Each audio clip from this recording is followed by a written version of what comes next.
You've been trained to treat every tiny no like a court case. Someone invites you out, you don't want to go, and suddenly you're writing a 5-paragraph essay in your head, defending yourself. Then you still feel guilty, and you still say yes. And people call you spineless or too nice. Here's what's actually happening. Your brain thinks saying no is a Fred asterisk, not a sentence. The amygdala, your fear center, lights up, and your prefrontal cortex starts over-explaining as damage control. You're not weak, you're running old survival software.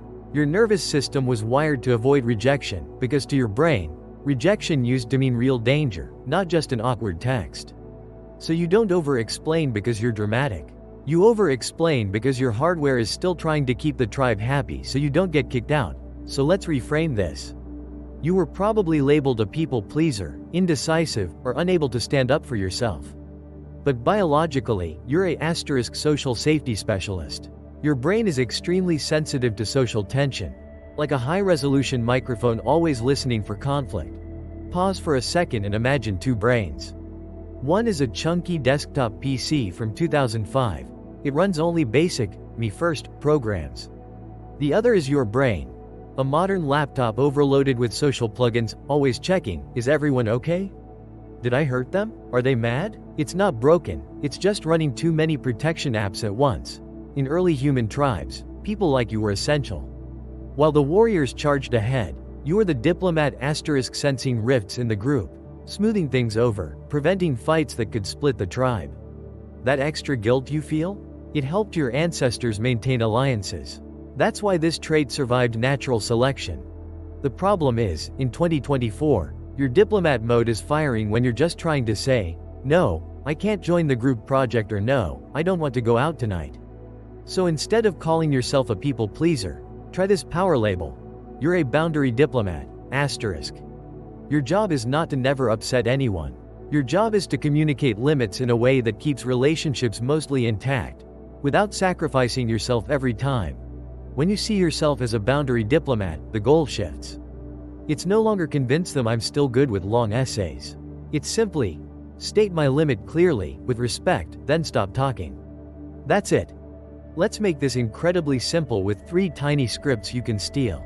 Example 1. Low stakes invite. Friend texts, come out tonight? Old you writes a full explanation about burnout, you're weak, your mental health. Boundary diplomat you says, thanks for inviting me, I'm staying in tonight.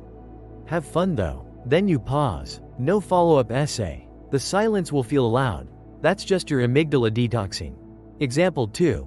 Extra work at your job. Your manager says, can you take this on too? Instead of a long life story, try, I don't have capacity for that right now, without dropping something important.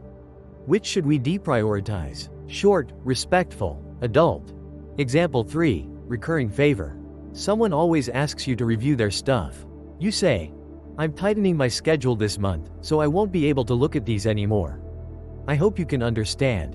Optional 1-sentence reason, clear boundary, then stop. In all 3, notice the pattern. Appreciation, clear no, full stop. No courtroom speech required. If your chest tightened just imagining sending those messages, that doesn't mean you're broken. It means your diplomat brain has been over-functioning for years, and it finally needs a simpler script.